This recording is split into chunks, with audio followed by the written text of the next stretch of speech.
ओम श्री गणेशाय नमः।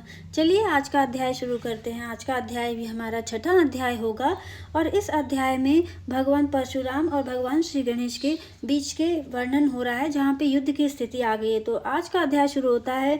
अब परशुराम निरुपाय थे, उनका क्रोध न जाने कहाँ लुप्त हो गया। योगी जन गणेश्वर की सूंड में लिपट कर चक्र के समान घूमते हुए परशुराम स्तंभित और असहाय हो गए थे। उनकी समझ में न आया कि वह सब क्या और कैसे हो रहा है। अनंत शक्ति निधान गणेश्वर ने परशुराम जी को सप्तद्वीप, सप्त पर्वत, सप्त सिंधु तथा भूलोक, भूवलोक, जनलोक, तपोलोक, ध्रुवलोक, गौरीलोक और शंभुलोक के दर्शन कराए और फिर गहन समुद्र में फेंक दिया, जहाँ वे प्राण रक्षार्थ जल में तैरने लगे। यह देखकर गणेश्वर ने उन्हें पुनः अपनी सूंड में लपेटकर घुमाया और भगवान विष्णु के बैकुंठ तथा भगवान श्री कृष्ण के गोलोक धाम के दर्शन कराए। वहां परशुराम ने राजेश्वरी श्री राधा जी के साथ भगवान श्री कृष्ण के दर्शन किए। 7वां अध्याय गणेश्वर के एक दंत होने का वृत्तांत। इस प्रकार जामदग्नेय परशुराम जी गणेश्वर की सूंड में घूमते हुए अंत में पृथ्वी के अंक में आ गिरे। उस समय उनको चेत हो गया तथा गणेश्वर कृत स्तंभन से भी मुक्त हो गए। तभी उन्होंने जगत गुरु शंकर प्रदत्त भगवान श्री कृष्ण के देव दुर्लभ स्रोत और कवच का स्मरण किया तथा समस्त शक्ति से संपन्न हुए अपने परशु से उन्होंने समस्त विघ्ननाशक गणाधिराज पर प्रहार कर दिया।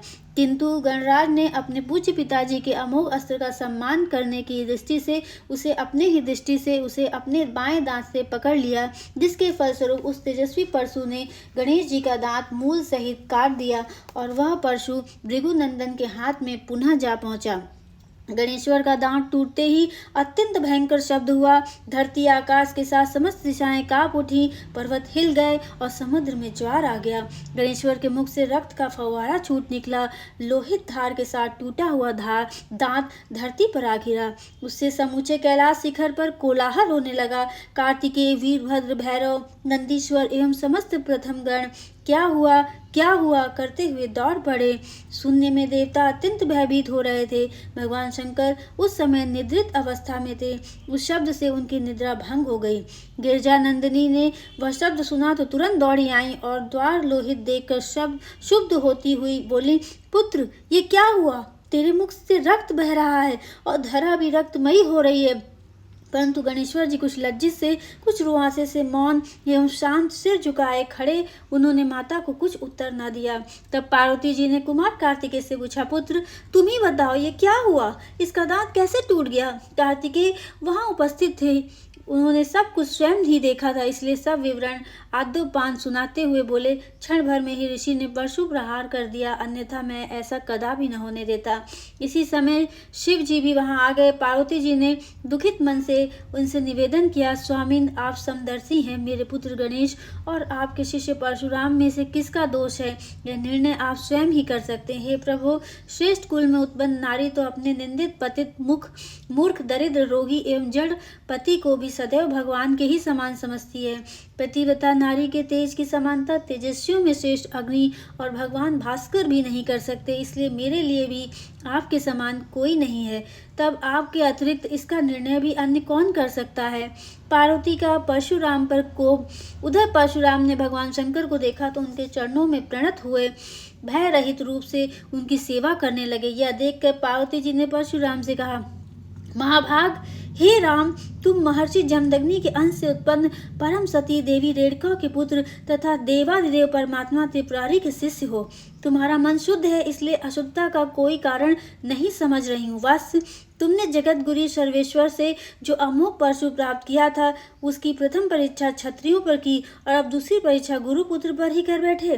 पुत्र, श्रुतियों का निर्देश है कि गुरु को गुरु दक्षिणा देनी चाहिए, किंतु तुमने तो गुरु पुत्र का ही एक दांत निर्दयता पूर्वक समूल काट डाला। यदि यही अभिष्ट था तो फिर इसका मस्तक ही क्यों न काट डाला। चराचर विश्व के आत्मा रूप भगवान शंकर का अमोघ अस्त्र पाकर तो एक श्रृंगार भी वनराज सिंह का वध करने में समर्थ हो जाएगा। देखो परशुराम, गणेश साक्षात श्री कृष्ण का ही अंश हैं। वह जितेंद्रिय पुरुषों में श्रेष्ठ होने का कारण तुम्हारे समान लाखों करोड़ों जीवों का वध करने में समर्थ हैं, किंतु वह हिंसा में विश्वास न करने के कारण कभी किसी पर हाथ नहीं उठाता। यही सभी देवताओं में प्रमुख होने के कारण ही अग्र पूजा का अधिकारी बना है। परशुराम को निरुत्तर देकर गिरिजानंदिनी को क्रोध आ गया और वे मुनिवर को मारने के लिए प्रस्तुत हुई। यह देखकर भयभीत हुए परशुराम ने मन ही मन अपने गुरुदेव भगवान शंकर को प्रणाम किया और फिर गोलोकनाथ भगवान श्री कृष्ण का स्मरण करने लगे। वामन भगवान का प्राकट्य। तभी भगवती पार्वती जी ने अपने समक्ष करोड़ों सूर्यों के समान तेज वाले एक ब्राह्मण बालक को आता हुआ देखा। उसके परिधान, छत्र, दंड, यज्ञोपवीत आदि सभी उज्जवल थे। मस्तक पर भी चंद्रमा की कांति के समान चमकता हुआ तिलक लगा था। कंठ में तुलसी की माला, माथे पे शुभ रत्न जड़ित मुकुट और कानों में कुंडल सुशोभित थे। उसके अंगों पे रत्न भरण थे तथा वह मंद मंद मुस्कुराता हुआ माता पार्वती जी की ओर देख रहा था। वह ब्राह्मण बालक अत्यंत तेजस्वी था। उसके व्यक्तित्व में अद्भुत आकर्षण था। कैलाशवासी आबाल वृद्ध स्त्री पुरुष सभी उसकी ओर टकटकी लगाए निर्निमेष नेत्रों से देख रहे थे। भगवान शंकर ने उसे देखते ही मस्तक झुकाकर प्रणाम किया। यह देखकर भगवती गिरजा भी उसे प्रणाम किए बिना न रह सकी।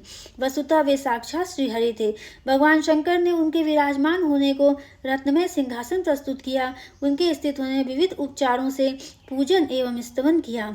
उस पूजन से संतुष्ट हुए भगवान श्रीहरि ने गंभीर स्वर में कहना आरंभ किया, चंद्रमौली, यहाँ की वर्तमान परिस्थिति के कारण मुझे यहाँ आना पड़ा है। मैं नहीं चाहता कि मेरे किसी भक्त का कहीं कुछ अमंगल हो और इसलिए मेरा सहस्रार सुदर्शन उनकी रक्षा में सदैव उपस्थित रहता है। परंतु यदि कोई गुरु की अवहेलना करे तो वह चाहे जो हो मेरा कृपा पात्र नहीं रहता और उनके प्रतिकार के लिए मैं विवश हो जाता हूँ। गुरु विद्या और मंत्र का देने वाला होने कारण इष्टदेव से भी 100 गुना श्रेष्ठ है। इसी कारण गुरु से अधिक कोई देवता नहीं माना गया है। वैसे भी भगवान शंकर महादेव हैं, इनसे बड़ा कोई देव नहीं और न गिरजानंदिनी से बढ़कर कोई पतिव्रता है। गणेश्वर से अधिक कोई जितेंद्रिय नहीं और परशुराम के समान कोई गुरुभक्त शिष्य नहीं है। किंतु परशुराम द्वारा आज गुरुपुत्र की जो अवहेलना हुई है उसका मार्जन करने के विचार से मुझे यहाँ आना पड़ा है। हे शिवे, शिवप्रिय, आप जगजननी हैं। गणेश्वर, कार्तिकेय और परशुराम भी तुम्हारे पुत्र के समान हैं। आपके और शिव जी के मन में परशुराम के प्रति कोई भेदभाव नहीं है। इसलिए बालकों के इस विवाद में आप जो कुछ करेंगी वह किसी भी प्रकार उपयुक्त नहीं होगा। इन बालकों के मध्य जो विवाद उठ खड़ा हुआ है उसमें किसी का दोष नहीं है। देव शर भी बहुत प्रबल है और प्रस्तुत विवाद भी देव योग का ही प्रतिफल है। इसलिए दोष भी किसे दिया जाए यह भी एक प्रबल विवाद का ही विषय बन जाएगा। 8वां अध्याय, गणेश्वर के वेद प्रसिद्ध 8 नाम। हिमगिरी नंदिनी, तुम्हारे पुत्र गणेश्वर तो वेदों में भी प्रसिद्ध हैं। इनके 8 नामों में एक नाम एक दंत तो बहुत प्रसिद्ध है। वे 8 नाम यह हैं, गणेश, एमदंत, हैरंब, विघ्ननाशक, लंबोदर, शूपकर्ण, गजवक्त्र और गुहाग्रज। यह नाम सर्वत्र मंगल को करने वाले और सर्वत्र संकटों का नाश करने वाले होते हैं। यदि गणेश जी के नामाष्टक स्रोत अपने अर्थों में संयुक्त एवं शुभ करने वाला होता है, जो भक्त इसका तीनों संध्याओं में पाठ करता है वह सभी प्रकार से सुखी होता और सर्वत्र विजय प्राप्त करता है। उस स्रोत के पाठ के से विघ्नों का नाश उसी प्रकार हो जाता है जैसे गरुण के द्वारा सर्पों का नाश हो जाता है।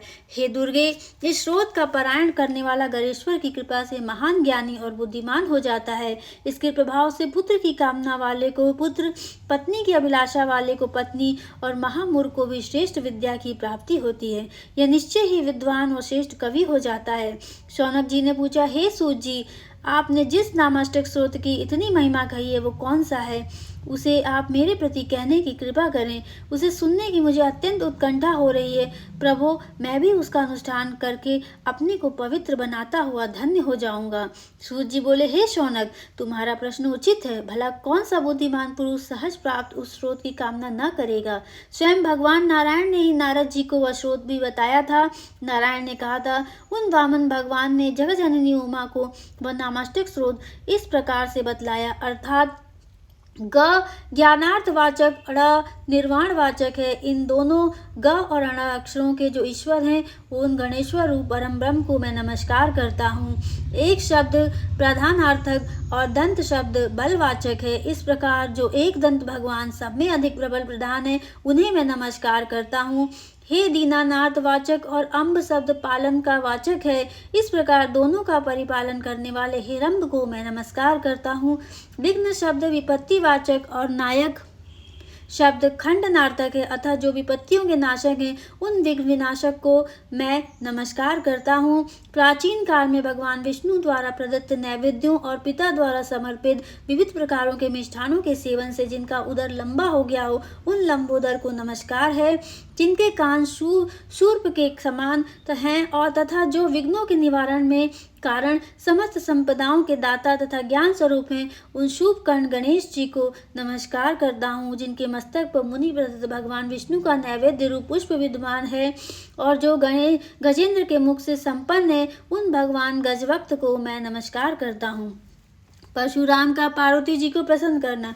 गणेश जी के इस नामाष्टक स्रोत का उपदेश करने के पश्चात भगवान श्री हरि ने परशुराम से कहा, भृगुनंदन, तुमने गणेश्वर का एक दांत तोड़कर अनुचित कार्य किया है, इसलिए तुम इस दोष से तब तक मुक्त नहीं हो सकते जब तक जगतजननी पार्वती जी को संतुष्ट न कर लो। यह गिरजानंदिनी सर्वशक्ति स्वरूपिणी प्रकृति से परे एवं निर्गुण है। इन्हीं की शक्ति से गोलोकनाथ श्री कृष्ण शक्ति संपन्न हुए हैं। ये समस्त देवताओं की भी माता हैं, अतः स्तवन द्वारा इन्हें प्रसन्न करो।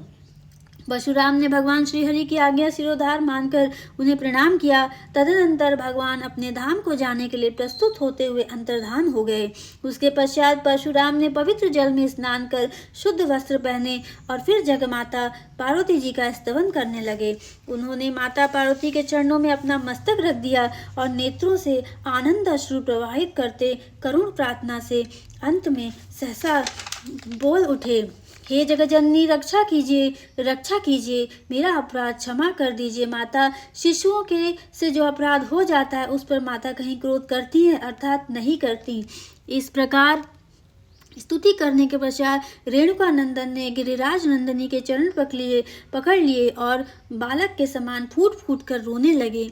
यह देखकर माता पार्वती से न रहा गया, उनका वात्सल्य भाव उमड़ आया। वे बोली, वत्स, तुम चिरंजीवी हो, तुम्हें अमृत की प्राप्ति हो, तुम्हें गुरुदेव परमात्मा शिव की कृपा से सुदृढ़ भक्ति प्राप्त हो तथा तुम सर्वत्र विजयी हो। सर्वात्म भगवान श्री हरि तुम पर सदैव प्रसन्न रहें। माता जी से आशीर्वाद प्राप्त होने पर भृगुनंदन परशुराम जी को बड़ी प्रसन्नता हुई। उसी समय उन्होंने सुना सभी दिशाएं भगवान से प्राप्त हो रही थीं, सर्वत्र उन्हीं का जय घोष सुनाई दे रहा है। ममतामयी पार्वती जी परम संतुष्ट होकर अंतःपुर में चली गईं। अब परशुराम जी ने भगवान एकदम गणेश्वर का विविध उपचारों से पूजन किया और फिर प्रीतिपूर्वक उनका स्तवन करने लगे। इस प्रकार गणराज जी की प्रसन्नता प्राप्त कर परम गुरु भगवान शंकर को नमस्कार किया और उनसे आज्ञा लेकर तप करने के लिए तपोवन को चले गए। तो आज का अध्याय यहीं पे समाप्त करते हैं। आशा करती हूँ आज आपको आज का अध्याय पसंद आया होगा। अगर आपको हमारा अध्याय पसंद आया है तो हमारे चैनल को लाइक करें, शेयर करें, सब्सक्राइब करें और कमेंट बॉक्स में ज़रूर बताएं कि आपको ये अध्याय कैसे लगते हैं और आगे आप और कौन कौन से पुराण या कथा सुनना चाहते हैं, हमें कमेंट बॉक्स में ज़रूर बताइएगा। तब तक आप सभी को हमारे साथ जुड़े रहने के लिए दिल से धन्यवाद।